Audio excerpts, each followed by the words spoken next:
ব্যর্থতা কী জিনিস? কোনো কাজে সফল না হওয়াই ব্যর্থতা, কিন্তু সেটা নয় অ্যাকচুয়ালি। সেই ব্যর্থ হয়ে ব্যাকফুটে আসা, হাল ছেড়ে দেওয়া আর এক ধরনের ব্যর্থতা, তাই না? এমন কিছু কিছু মানুষ আছে যারা ব্যর্থ হতে হতে হতে হতে ঠিক যে মুহূর্তে সফলতার শিখরে পৌঁছাবে ঠিক তার আগে হাল ছেড়ে দেয়। হাল ছাড়লে হবে না।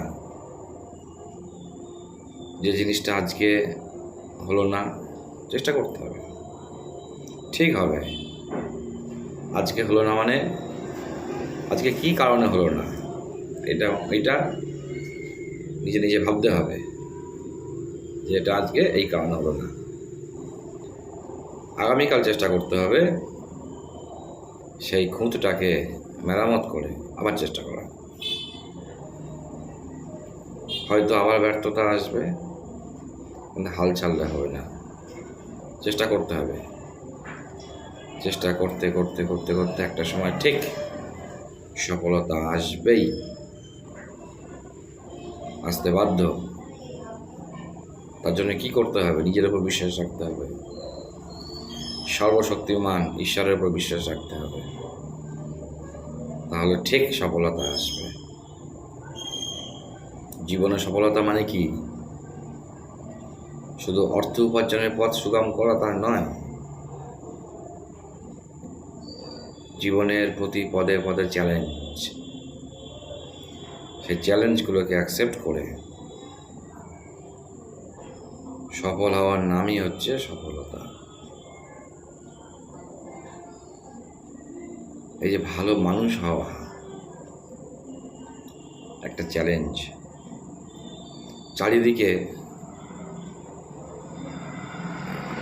কি বলবো, এমন আমার হাতছানি আছে যে হাতছানিতে সাড়া দিলেই মুশকিল।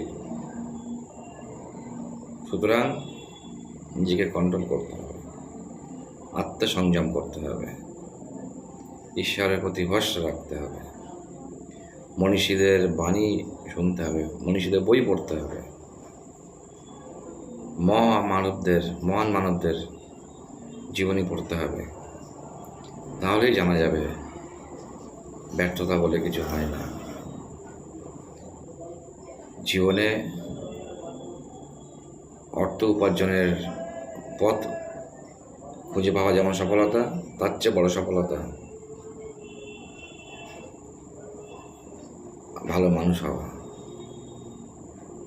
সুতরাং যে জীবনে চলার পথ, এই পথে যে সুষ্ঠুভাবে এগিয়ে যেতে পারবে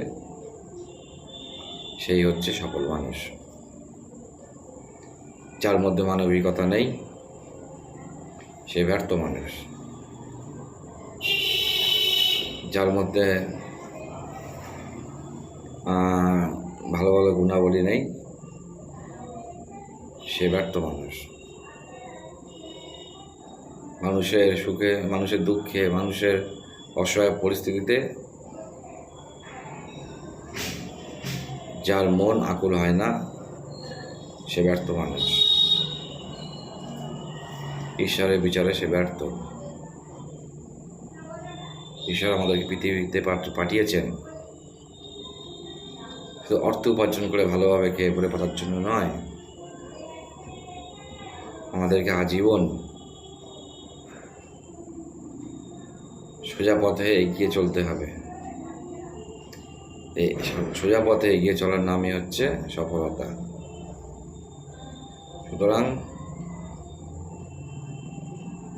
কোনো যাতে করে এই জীবনে চলার পথে আমরা ব্যর্থ না হই, বিফল না হই, সেটা আমাদের খেয়াল রাখতে হবে। সেটা আমাদেরকে বারে বারে রিভাইজ করতে হবে মনে মনে। আমি যেন ভালো মানুষ হয়ে জীবনটা কাটিয়ে দিতে পারি, তাহলে ঈশ্বরের কাছে গিয়ে মৃত্যুর পরে আর কি ঈশ্বরের কাছে গিয়ে আমরা বলতে পারবো, তুমি আমাকে পাঠিয়েছিলে, আমি এইভাবে জীবন অতিবাহিত করেছি। এটা হচ্ছে একটা বড় সফলতা। মানুষকে ঠকিয়ে, মানুষকে কষ্ট দিয়ে জীবন অতিবাহিত করাটা একটা চরম বিফলতা। আলটিমেট লক্ষ্য কি?